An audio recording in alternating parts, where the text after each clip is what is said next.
It was an unceremonious end to what turned out to be a special season for the Dallas Cowboys, losing 30-22 to the Los Angeles Rams in the Divisional Round in what was much more of a beatdown than the final score indicates. The club is now thrust into the offseason trying to figure out what went wrong and how to fix it. Granted, they deserve a ton of credit for being in the second round at all, considering they began with 3-5 record before becoming the only team in franchise history to recover and win the NFC East and a subsequent wild-card game, being wholly counted out from being able to do either. That was a nod to both their resilience and talent, the latter routinely having to overcome the ineptitude of the play calling and sometimes the execution on the field itself. All the while, the defense stood their ground as one of the best units in the NFL before meeting their match in Los Angeles. The problem with talent is the attrition that comes with it annually, as contracts expire and the Cowboys are left to decide who stays and who goes. With NFL free agency now in full swing, things are beginning to take shape in North Texas. They decided to forego diving into the first wave that saw a list of players land windfall, overpaid deals, but got extremely active in the second wave. Between signings, re-signings and meetings with big-name talent, things are picking up steam in a big way for the Cowboys. Accurate as of April 3rd, the meeting with All-Pro safety Eric Berry proved fruitless, and the Cowboys were not twiddling their thumbs, not that they were fully sold on Berry's health in the first place. The club went on to meet with George Iloka just 3 days later, as they continued their efforts to upgrade the safety position. Based on the meetings with Jethers, Berry and now Iloka, it was clear the Cowboys are no longer eyeing a move of Xavier Woods, but instead a replacement for Jeff Heath in the strong role. Iloka immediately resolves that issue, and in a big way, without the need to give up draft assets or a mega contract in the process. It's a ready-made fix for the Cowboys, and he's also a former Boise State player, the school the Cowboys have recently found over the past few years, along with being a native of Texas. His 6 feet 4 inches, 226 lb frame and proven NFL track record were things Chris Richard couldn't pass up on, and he's now locked into a one-year deal. It's not for lack of production that Quinn was on the trade block, but instead due to the financial state of the Dolphins. The Pro Bowl pass rusher was set to hit the salary cap in Miami for a hefty $12.93 million in 2019, and the team would land 100% of that as savings if they trade or release him. They'd obviously prefer the former, seeing as it'd land them assets in return. For Cowboys team in dire need of shoring up a defensive line that was dominant in 2018 but already looks like a shell of its roster self in March, looking into the situation on Quinn made perfect sense. A former first-round pick 14th overall, of the Los Angeles Rams, Quinn played 7 seasons with the organization before heading to the Dolphins in March 2018 via trade. It was a cap move for the Rams at the time, with Quinn being on the back end of a 6-year deal signed in 2014. He's had his bumps and bruises over the course of his time in the NFL, but has been mostly durable, having been available for fewer than 15 games only twice in his 8-year career. For a more recent scope on his availability, it's key to note he's played in 31 of the Dolphins' last 32 games, a stellar statistic for one of the most bruising positions in the game. Add this to his production and landing him for a 2026 round pick while also reworking the final year on his contract is a steal for the Cowboys, who were hell-bent on teaming him with DeMarcus Lawrence. Cobb agreed to terms with the Cowboys on a 1-year, $5 million contract just 1 day after visiting with the team. He'll be looked upon as an immediate replacement for Cole Beasley, who now plays for the Buffalo Bills, and he's more than capable.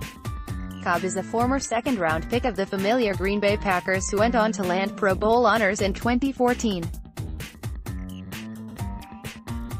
He played 8 seasons in Wisconsin and finished his final contract in 2018, hitting the free agency market as the Packers opted to not re-sign him. Cobb would not only bring his veteran presence to the Cowboys but also an ability to flex from the slot to the outside, giving offensive coordinator Kellen Moore the ability to be more creative with his WR usage. He'll have to work to prove he's still an impactful target though, coming off of his worst season of production as a pro. That said, there can be no debate about his ability when healthy. One thing is already guaranteed, and that's the shakeup within the WR depth chart. It was a rough year for Austin, but he'll get a mulligan. The veteran wide receiver was set to hit NFL free agency this March, but he'll instead return to the Dallas Cowboys, officially signing a one-year deal worth $1 million with $500,000 guaranteed. The cap number on his deal maxes out at $1.328 million due to the inclusion of $750,000 in active game day bonuses and another $250,000 if the Cowboys make the playoffs. The base salary is not far above the veteran minimum for his tenure, listed at $805,000, and the guaranteed money is very team-friendly. Depending upon how things shake out in 2019, particularly with the signing of Randall Cobb to replace Cole Beasley in the NFL Draft coming up, wherein the Cowboys will likely select a long-term solution for both that role and as a returner, the jury is out on if Austin survives the final cutdowns. He's a team favorite and very well may stick around, but should the team opt to move on, the dead money hit is only $500,000. There's a reason the casual fan has no clue who Ladouceur is. It's because you never hear his name, and that's how it should be when you're a long snapper. The moment you become aware of what he's doing on the field is the moment he's not doing his job, which is to make perfect snaps each and every time, without fail. It's easily the most thankless job in the sport of football, but it's ironically one of the most important as well. The 37-year-old Canadian has literally had a perfect career at the professional level, having not once registered a bad snap in his illustrious 14-year career. Most won't understand what it takes to achieve such a feat, but the Pro Bowl long snapper knows all too well. He's so good at what he does, NFL officials had to create a penalty to call against him last season, i.e., the infamous snap infraction. Ladouceur agreed to re-sign with the Cowboys on a one-year, $1.1 million deal in 2018, and has re-upped on a one-year, $1.03 million for this coming season. It's not unusual for the Cowboys to carry two long snappers during the summer months. This helps alleviate the workload on Ladouceur while giving them a chance to see if the new guy can be a potential successor. With those two thoughts in mind, they've signed Drew Scott to the roster in March. Scott spent time with the Oakland Raiders in 2018 but wasn't able to dig his heels in with John Gruden and co., but the Cowboys don't mind having him around for insurance and workload management. He spent 3 seasons with Kansas State before making his way to the NFL, and although he will in no way, shape or form be up to the challenge of threatening Ladouceur, he will have a chance at possibly raising someone's eyebrow. Covington is an underrated signing that could pay off in a big way. The 26-year-old lands in North Texas by way of the Houston Texans, where he played after being dual-drafted, in the 6th round of the NFL Draft and in the 5th round of the CFL Draft the same year, 2015. It's not difficult to surmise why both leagues wanted him, considering the 6'3", 300 lb. Interior specialist was named All-Conference USA as a sophomore at Rice University, and drew comparisons to Pro Bowl talents Michael Bennett and Lorenzo Alexander in pre-draft workouts. Covington, not to be confused with linebacker Chris Covington, who is also on the Cowboys roster, is a big body that can stop the run with ease but also disrupt in the opposing backfield. This makes him an ideal fit in Dallas, particularly now that they've moved on from David Irving. Covington joins the Cowboys on a one-year, $2.5 million deal with $1.25 million in guaranteed money. Hyder is a 3-year veteran who found his way to the NFL by way of the New York Jets, who grabbed him out of the undrafted free agent pool in 2014. He'd go on to be released in August of that year, failing to survive final roster cutdowns, but landed on the Jets practice squad. Eventually he'd dig his heels in for the Detroit Lions, spending 4 seasons there before satisfying his final contract in 2018. The 27-year-old was a rotational talent in Detroit in his 24 games there, but his 2016 season showed some very real promise, when he broke out to the tune of 8 sacks in only 2 starts with 16 games played. The veteran pass rusher found that potential temporarily derailed the following season, when he suffered a torn Achilles and landed on injured reserve, ending his season, registering just 1 sack that year. A local product of Texas Tech, the Austin, Texas native is thankful to get another shot in the NFL, and especially in his home state. Hyder landed a 1-year deal worth a max value of $887,500, and that's great value for what he might become when dropped back into a 4-3 system, such as the one he delivered 8 sacks in for the Lions before they converted to a 3-4. This move won't break the internet, but it's key for the Dallas Cowboys. It was a no-brainer they'd look to bring back swing tackle Cameron Fleming, and they did just that on the first day of 2019 league year, on a 2-year deal worth $7.5 million that locks him in through the 2020 season. The team began ramping up its search for new offensive linemen in a big way in 2018, particularly after the first and most overpriced wave of NFL free agency had passed.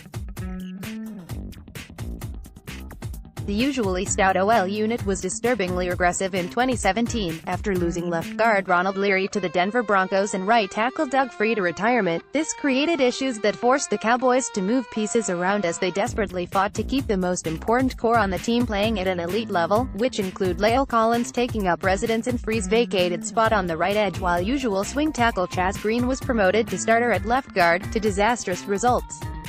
Re-signing Fleming is essential, and I'd grade it as one of their most important deals this offseason. Never leave your stove on, Cowboys. An agreement on a long-term deal then landed in 2018 between the organization and Lawrence, and as such, he played under a franchise tag that paid him $17.1 million. That's a hefty sum, yes, but it's tethered to an equally hefty risk for Lawrence, whom the club was essentially asking to prove himself by replicating the success from his career-best 14.5 sack year in 2017. They also wanted to see him remain available after battling a list of injuries earlier in his career, before they heaped a pile of cash on the table to keep him locked in for the long term. The fiery pass rusher did his part, and has now been on the field for the last 34 games while delivering 25 sacks in his last 2 seasons. That's more than Khalil Mack or Von Miller, and it was achieved with a torn labrum. It is now once again time to talk turkey, and Lawrence rightfully wants some cranberry sauce thrown in as well, considering the 1-year wait and the fact the Cowboys have more than enough salary cap space to pay him his value while not disrupting anything else they'd like to do this offseason. Lawrence will hold out and delay shoulder surgery until he gets his deal, and the longer this drags out, the more it negatively impacts everything else the team wants to do. The club opted to sign the March Lillard out of free agency in 2017 as insurance at the linebacker position. He was a roster casualty of the Chiefs at the time as they worked to trim their 90-man roster down to the mandatory 53-man head count. March Lillard was originally signed as an undrafted free agent by Kansas City in 2015, inking a 3-year, $1.585 million deal at the time. When released in 2017, the Cowboys made their first attempt to land his services by submitting a waiver claim that was trumped by the Miami Dolphins. Neither that stint nor the subsequent one with the Seahawks lasted long, but the Cowboys liked what they saw from him in both a special teams capacity and as a rotational LB. As such, he remained to fulfill his initial 2-year deal and has now inked a 1-year contract worth the veteran minimum $720,000. With Damian Wilson now with the Chiefs, ironically, March Lillard will get a very real chance to make a name for himself this summer. Depth on the defensive line is paramount for the Cowboys right now. The future of Lawrence hangs in the balance, after seeing himself tagged a 2nd straight year, but refusing to sign the tender. Negotiations will continue with the hopes of getting the deal done sooner than later, but the Cowboys have until July 15th to make it happen. Meanwhile, they've moved on from David Irving, long before he announced his retirement, and the indefinite suspension on Randy Gregory looms large. These being the facts, it made sense they'd reach back and get a deal done on Ross, having picked up the 2019 option on their sole exclusive rights free agent. Ross initially signed a 2-year, $1 million contract in 2017, and has just 19 combined tackles in 16 games, but 5 have been for a loss, and he has 9 hits on the opposing quarterback with 2 sacks. Those are more than solid numbers considering his minimal snap count, and being an ERFA gave the Cowboys sole discretion to either exercise his option or to let him walk outright, because he wouldn't have had the right to negotiate with other teams unless the latter occurred. They had until March 12 to make their final decision, and wisely chose to keep the talented lineman in tow. Olawale is returning to the Cowboys, and the move creates some questions. The veteran fullback will re-sign with the club on a 3-year deal without $5.4 million and $2.8 million in guarantees. It's a bit of a surprising move for the Cowboys when you consider not simply the re-up, but also the numbers on Olawale's deal. Not only is it for more than 1 year, but it also carries 51% in guaranteed funds. The question now becomes, will they scheme him into a bigger role on the offense? They'll now have to, because he's not being paid as a special teamer, part-time blocker for Ezekiel Elliott anymore. Scheme issues combined with lack of execution on his part to make for a rough first NFL year in North Texas, and one most remembered by the dropped touchdown against the Indianapolis Colts that could have swung momentum. With longtime offensive coordinator Scott Linehan now out of the picture, the new contract is a strong hint at what Kellen Moore wants to use him going forward. To be clear, there's a lot of potential in Olawale, it's just that the jury is out on if the Cowboys can tap into it, or if they'll soon find themselves eating $2.8 million in dead money. The move definitely puts writing on the wall for Rod Smith as well, a team favorite backup to this point. There's a new free agent tight end headed to the Cowboys. They've signed tight end McElroy to a 2-year deal worth $1.08 million, adding another body at a position of need. At first blush, this appears to be a move that will directly challenge Rico Gathers for the 4th spot in the core. As the team works to fill their 90-man roster this offseason, it's safe to say neither McElroy nor Gathers are guaranteed a spot in September, considering the NFL draft is rapidly approaching, but it does provide some insurance for now. Like Gathers, McElroy lands in North Texas as a project player who'll need to be converted to a professional TAE. The 26-year-old didn't play a snap of football until 2017, and that includes high school where he opted for baseball instead. He spent time in the junior college baseball ranks after high school and a year on the diamond for the Texas Longhorns, but would then transfer to Cameron University before ultimately being drafted by the Atlanta Braves in 2014. From there he spent 2 seasons in the minor league farm system before abruptly deciding he wanted to try his hand at basketball, becoming a walk-on at Oklahoma State in that sport. That's quite a path. It won't get any easier if the Cowboys draft another at the position, and they likely will. The King is back.